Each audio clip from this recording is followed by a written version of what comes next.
시편 130편 6절입니다. 시작.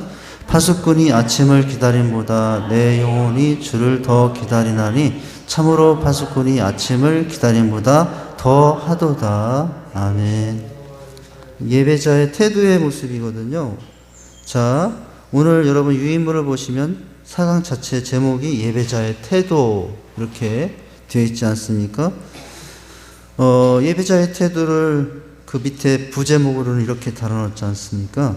하나님은 참된 예배자를 찾으신다. 그러니까 예배의 태도는 참된 예배자가 되어야 됨을 우리가 깨닫게 되는데요. 오늘 내용은 예배의 건강도 측정이거든요. 지난 시간에는 우리가 예배의 내용을 보면서 어떤 내용을 주로 보았냐면은 예배를 통해서 예수님께서 높임을 받고 계시는가, 하나님과 하나님의 말씀에 대한 열정을 갖게 하고 있는가, 그리고 하나님과 이웃을 더 사랑하도록 인도하고 있는가, 또 진리와 영적 깊이를 더해주는가, 어떤 실제적인 삶의 변화가 일어나고 있는가, 이걸 물으면서 예배자의 태도를 점검했었거든요. 자, 오늘은 이제 건강도 측정이라고 되어 있네요. 자, 어떤 것을 통해서 예배의 건강을 측정할 수 있을까? 첫 번째 과로는 뭡니까? 하나님인가 사람인가예요. 하나님인가 사람인가. 예배의 중심이 사람이냐 하나님이냐에 따라서 예배의 건강이 달라질 수 있겠죠. 두 번째 과로는 뭡니까? 예배의 건강도 측정 두 번째는 예배의 모습이에요. 건강한가 병들었는가. 그죠? 예배의 모습에 누가 계시는가. 하나님의 임재하심이라는 것이거든요. 자, 예배의 건강도 측정 세 번째는 예배의 내용인데 무엇과 무엇인가? 물질인가 마음인가. 자, 여기에 되어 있고, 그리고 나서 큰 주제 네 번째로 넘어가면은 이제 참된 예배자의 태도, 예배의 건강도를 측정한 후에 우리가 오늘 더 살펴볼 내용은 참된 예배자의 태도는 어떠해야 되는가. 괄호 1번은 기대하고 사모하십시오 라는 내용이에요. 기대하고 사모하십시오. 넘기시면은 두 번째는 뭡니까? 찬양을 가까이 하십시오. 그리고 다음 주 이어서 세 번째, 네 번째는 예배 자체를 기뻐하십시오 라는 내용이고요. 자, 다음 주에 할 내용인데, 다음 주에 네 번째는 신령과 진정의 예배를 드리십시오. 이게 이제 참된 예배자의 자세예요. 자, 다시 처음으로 들어오십니다. 전체적인 흐름을 말씀드렸고요. 자, 예배의 건강도 측정의 첫 번째는 예배의 중심, 즉 예배의 중심이 사람인가 하나님인가, 하나님인가 사람인가에 따라서 예배의 건강할 수도 있고 또 그렇지 못할 수도 있다는 거죠. 예배의 중심이 사람이면 건강하지 못한 것이고, 예배의 중심이 하나님이면 건강한 예배가 된다고 할 수 있겠죠. 자, 첫 문장부터 보십니다. 첫 문장의 내용은 어떻게 됩니까? 예배는 하나님의 은혜에 감격하는 외적 표현이다. 그렇죠? 은혜에 대한 감격, 감사를 표현하는 것이 예배인데요. 자, 은혜와 축복은 예배의 전제 조건이 될 수 없다라는 거예요. 네. 예배의 중심이 누가 될 수 있기 때문이냐면 사람이 될 수 있기 때문이다. 이게 무슨 말입니까? 은혜와 축복은 예배의 전제 조건이 될 수 없다. 무슨 말이에요? 네. 이건 사람 중심으로 된 이야기예요. 예배를 받는 자의 입장에서 설명한 겁니다. 받는 자의 입장은 사람 중심의 예배거든요. 내가 뭔가 받아야 돼. 예배를 통해서. 오늘 예배를 통해서 은혜를 받아야 돼. 예배를 통해서 축복을 받아야 돼. 그럼 이건 지금 무슨 예배예요? 사람 중심의 예배예요. 오늘 나에게 특별히 깨닫지는 은혜가 없어도, 축복이 없어도 오늘 하나님께 나와서 내 마음을 드리고 받는 예배가 아니라 드린 예배가 되어야 되지. 그 예배는 사람 중심의 예배가 하나님 중심의 예배거든요. 예배의 건강, 나의 예배도 마찬가지예요. 물론 은혜를 사모하고 축복을 소망하면서 드리는 예배가 나쁜 거 아니에요. 그 모습을 가져야 되지만 뭡니까? 그것이 전제 조건이 되어서는 안 된다는 거예요. 그렇게 되면은 늘 예배의 중심이 하나님이 아니라 사람이 될 수 있기 때문에 시골에서 드리는 오늘 예배든지 저 큰 교회에서 정말 큰 오케스트라 합창단 성가대를 드리고 웅장하게 드리는 그런 예배나, 여러분 하나님께서 다 받으시는 예배잖아요. 하나님께서 여러분 직산교회 예배를 저 여의도 순복음교회 그 큰 교회 몇십만 되는 교회 예배만 하나님께 귀하게 받으시겠습니까? 하나님은 오늘 우리가 좀 이 모습 이대로 드리는 우리의 모습도 그 못지않게 하나님께서 예배를 받으시는 분인 줄 믿으시기 바랍니다. 그러니까 그것을 생각하고 예배를 드려야 되는 것이거든요. 그래서 이와 같이 전제 조건이 붙은 예배는 사람 중심의 예배일 수 있어요. 오늘 꼭 하나님 내 마음을 시원하게 해줘야 됩니다. 내 귀를 즐겁게 해줘야 됩니다. 내 마음이 오늘 시원하지 않아. 내 귀가 오늘 즐겁지 않아. 그럼 오늘 은혜 망쳤네. 그건 사람 중심의 생각이에요.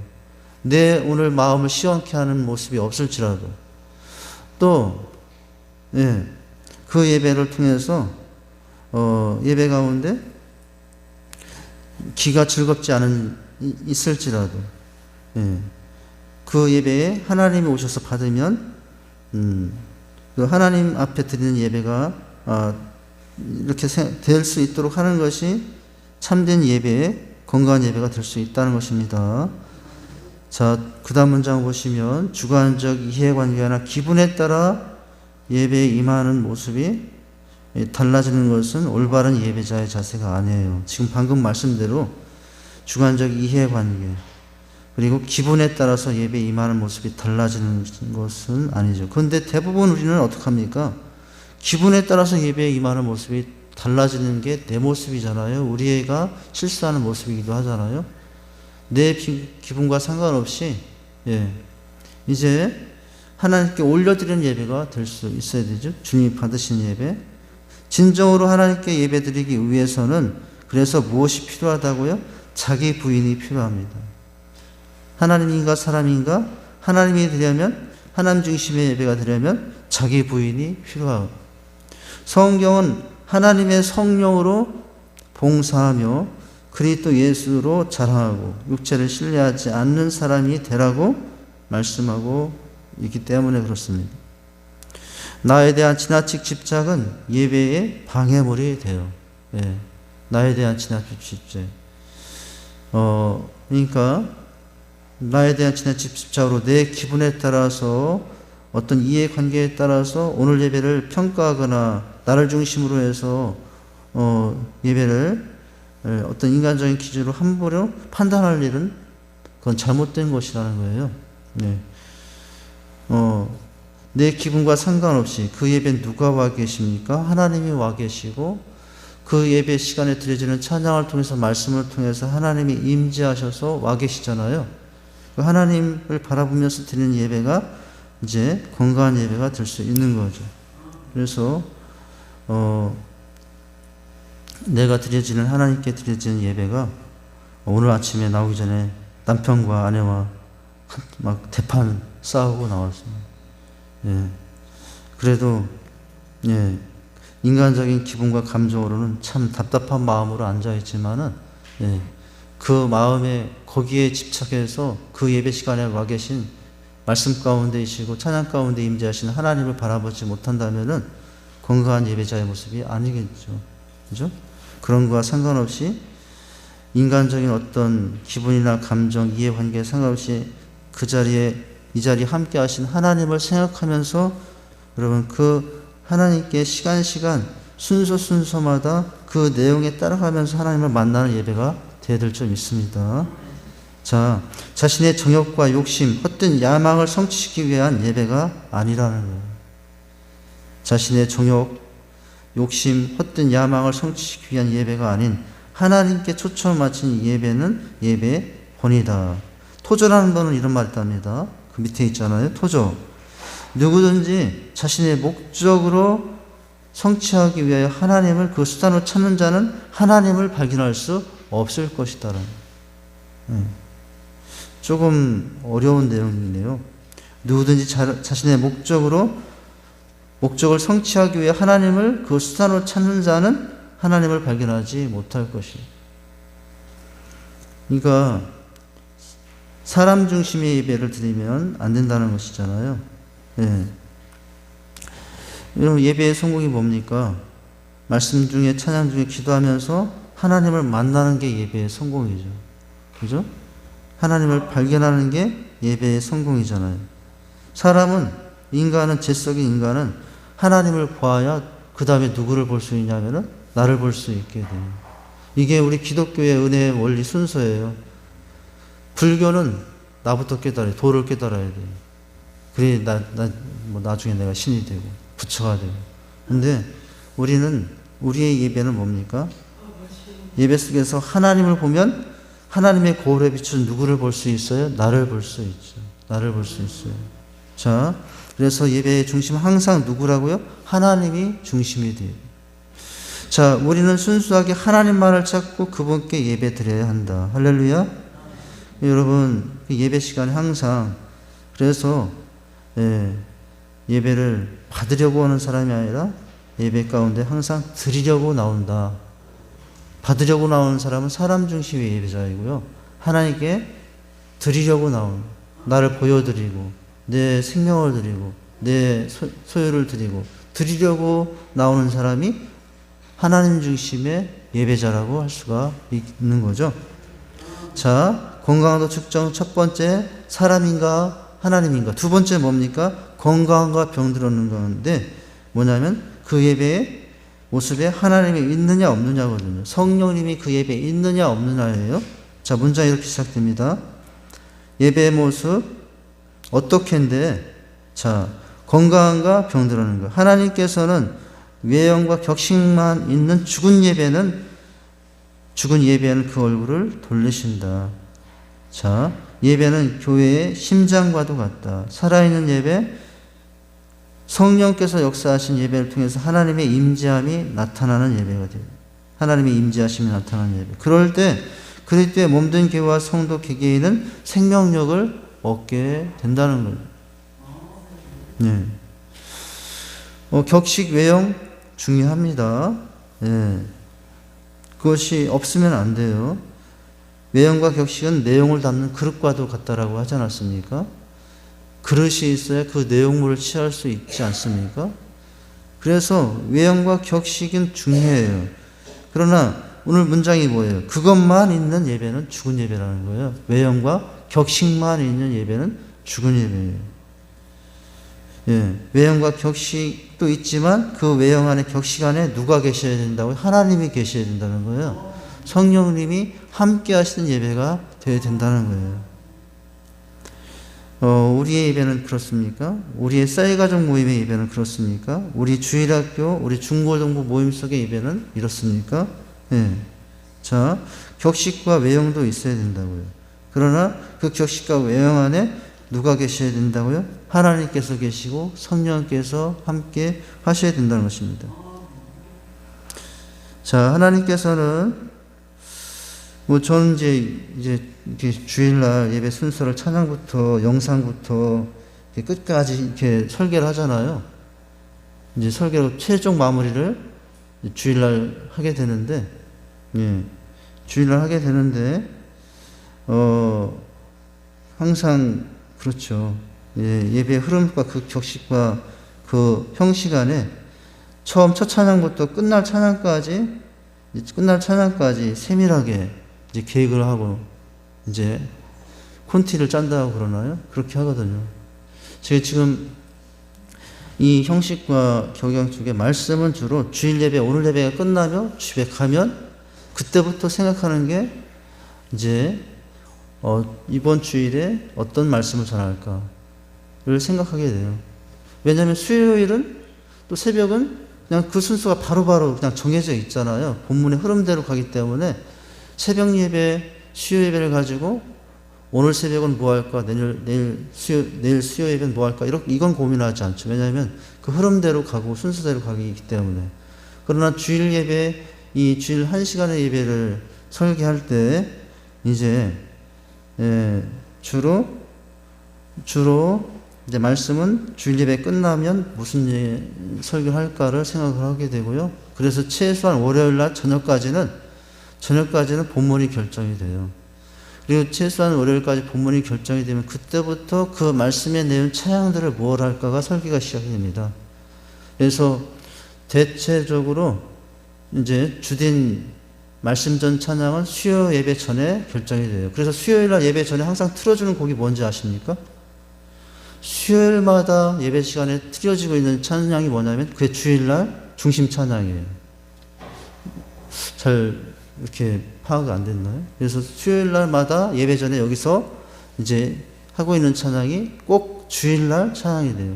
그리고 이제 주된 찬양 그렇게 결정이 되고, 그리고 나머지 찬양은 목요일날 찬양팀에게 콘티를 보낼 때 최종 결정이 됩니다. 그러면서 또 몇 곡씩 생각을 하죠. 몇 곡씩.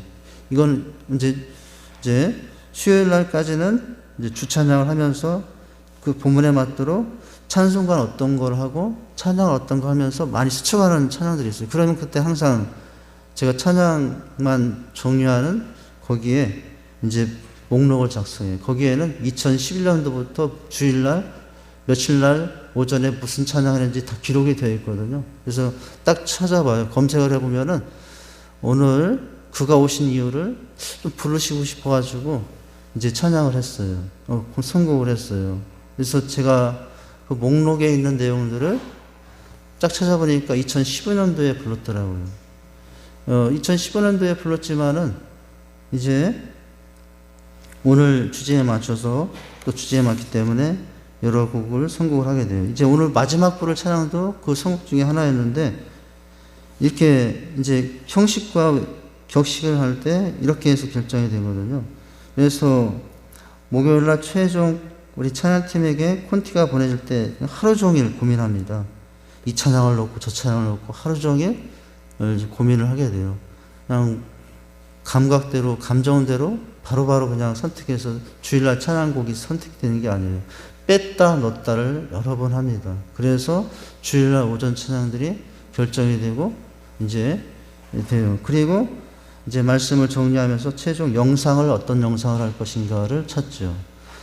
제가 말씀드리는 것은 뭐냐면 지금 예배의 모습에 외형과 격식을 잘 하고 있지만은 제가 그 외형과 격식의 내용들에 맞게 하지만은 그날 본문의 말씀에 맞도록 하기 위해서 이런 과정들을 거치거든요.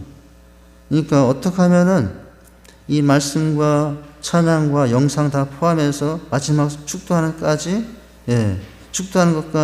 그 흐름 속에 하나님의 임재하심을 느끼게 할 때가 제 예배를 설교할 때 늘 고민이에요. 그래서 영상을 하더라도요, 10초를 줄일까? 어떻게 하면 10초라도 더 줄일까? 어떻게 하도 그것을 늘 고민합니다. 오늘 사실은 영상이 되게 고민이 됐어요.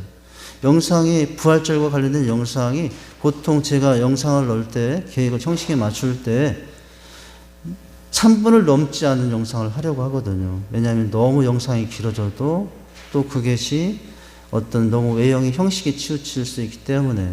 그래서 오늘 그런데 오전에 부활주 영상의 내용들을 보면은 4분이나 되더라고요.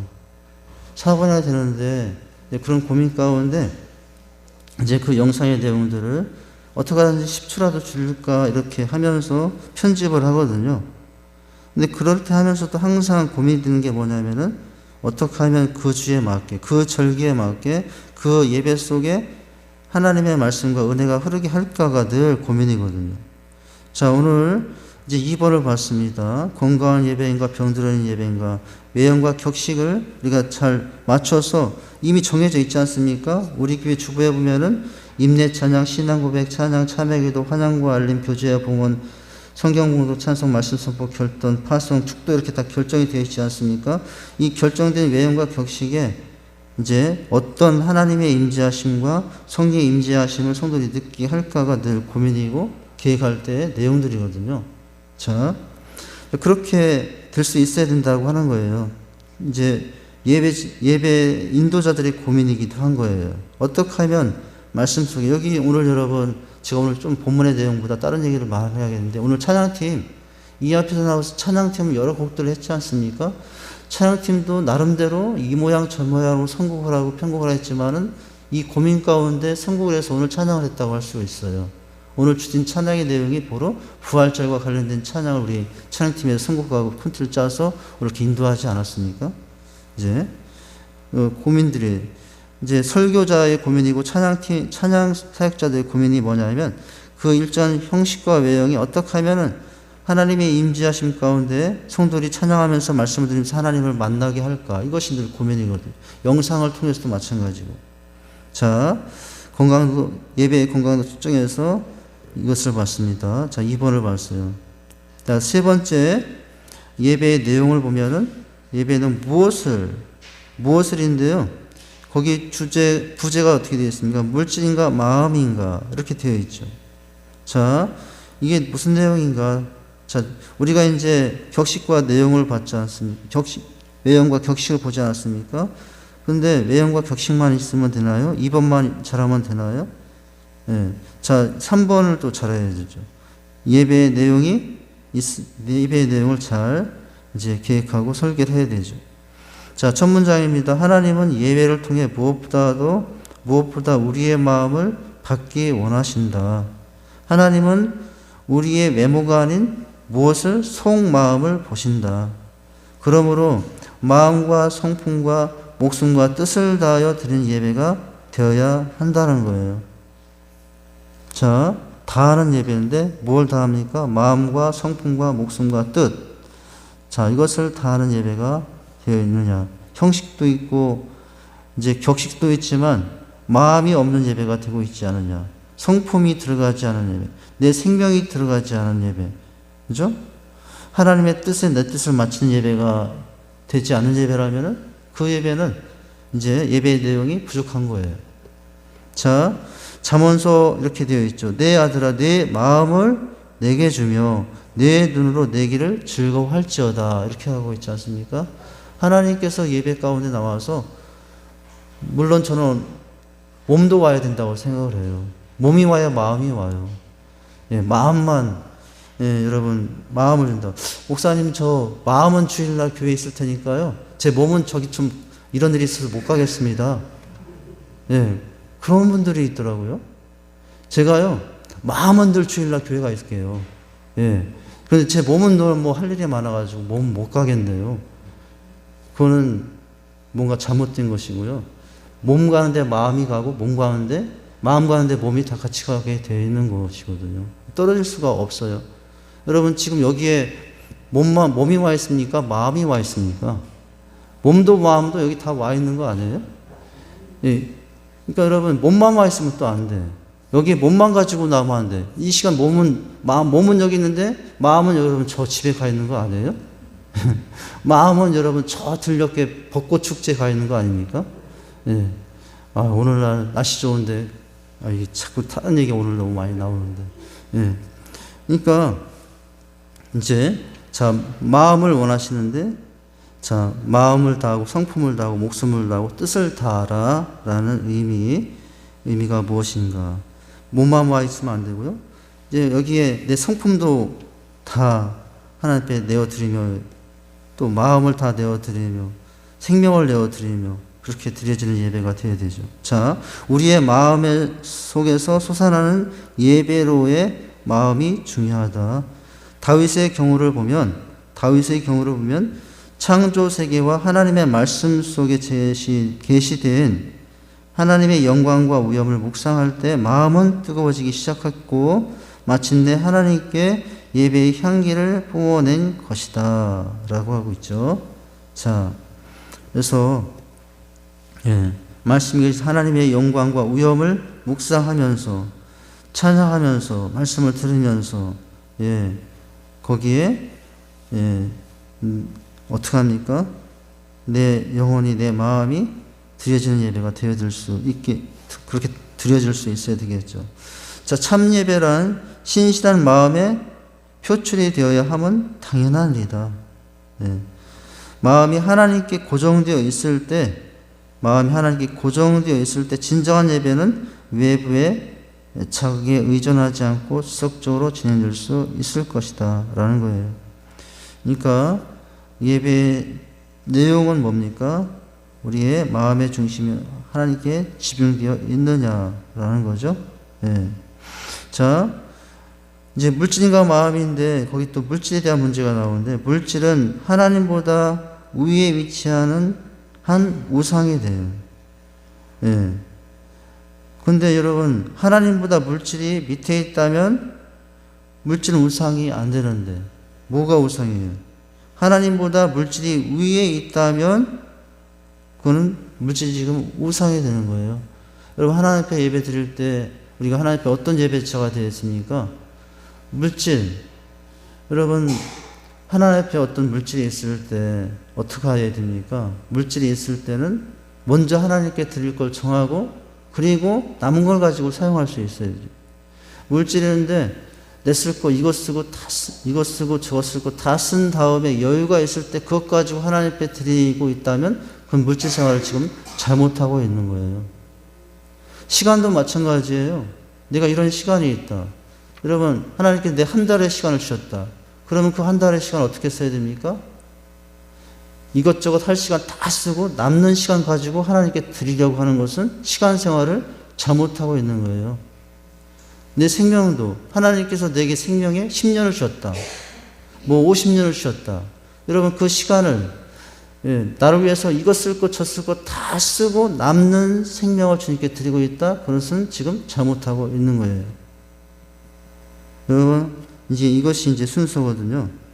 자, 이제 그렇게 하고 있는다는 거예요. 물질은 하나님보다 위에 위치하는 한 우상이 되고 있다. 여러분, 그런 거예요. 지금 내가 물질을 있을 때 딱 수입이 있다. 월급을 받았다. 그때 여러분, 이거 쓰고 저거 쓰고 다 쓰고 남는 거 가지고 하나님께 섬기고 있습니까? 지금 물질이 우상이 되고 있는 거예요. 그런데 하나님의 말씀의 원리대로 하나님의 수입이 생기고 어떤 수입이 생길 때 먼저 하나님께서 원하시고 작정한 것을 하나님께 띄워놓고 나머지를 가지고 여러분 내 생활을 유지하고 그렇게 쓰고 있다면 그 사람은 지금 물질 우상이 안 된 것이거든요. 예. 시간도 그렇고 은사도 그렇고 내 생명도 마찬가지예요. 바로 이런 태도가 하나님이 받으실 예배가 된다는 거죠. 예수님은 삶과 모든 탐심을 물리치리라. 사람의 생명이 그의 소유의 넉넉함에 있지 아니하리라 라고 말씀하셨어요. 예. 성경 디모데 전서 6장 11절에서 뭐라고 말했습니까? 돈을 사람이 일만하게 뿌리가 되나니 라고 했다고 하죠.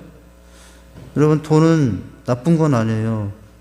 돈이 좋고 나쁨의 판단의 기준은 되지 못해요. 예. 근데 무엇이 문제라고요? 돈 자체가 아니라 돈을 사람이 문제라고 하고 있지 않습니까? 돈이 일만하게 뿌리가 아니라고요. 오늘 말씀에 무엇이 일만하게 뿌리에 돈을 사랑함이 일만하게 뿌리다라고 하고 있다는 거죠. 이제 이것이고요. 자, 돈을 사랑함이 일만하게 뿌리가 되나니 이것을 사모하는 자들이 어떻게 된다고요? 미혹을 하다 믿음에서 떠나게 된대요. 그리고 많은 근심으로서 누구를 찔러요? 자기를 찌르게 된다라고 하고 있어요. 여러분, 오늘 또 바로 이 돈을 사랑에 빠져서 하나님께 드려야 될 것을 드리지 못하고 그것을 내 쓸 것에 드리고 있지 않습니까? 말라기에 보면은 너희가 도둑질하였다 이렇게 말씀들을 많이 하죠. 근데 내가 언제 도둑질했습니까? 라고 생각하잖아요. 근데 우리가 얼마나 도둑질하고 많이 삽니까? 시간을 도둑질하고 생명을 도둑질하고 은사를 도둑질하고 물질을 도둑질하고 그렇게 하고 있으면 이제 도둑 놈이 되나요? 여자가 그렇게 하고 있다면 도둑? 뭐가 되나요? 조금 그러네. 말이 편하기가. 제가 말하기 평소 안 하던 말이라 잘 안 나오네요. 도둑? 이 놈자는 잘 나오네요. 도둑놈. 여자는 도둑? 여자들한테 잘 욕을 안 해요. 남자도 그렇고요. 자, 예배 건강성을 측정했습니다. 오늘 여기까지만 해야 되겠네요. 시간이.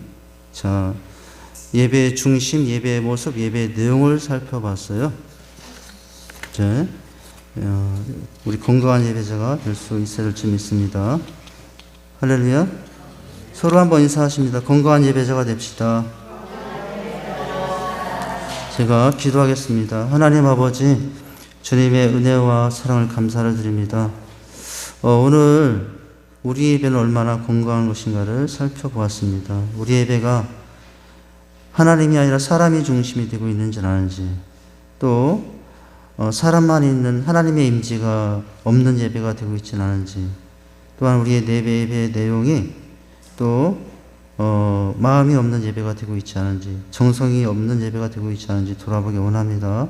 그래서 각자 점검한 예배의 모습을 보면서 또 건강한 예배를 이루어 나갈 수 있는 우리 각자가 되게 하시고 또 우리 직산교회가 되게 하여 주시옵소서. 예수님 이름으로 기도하옵나이다. 아멘.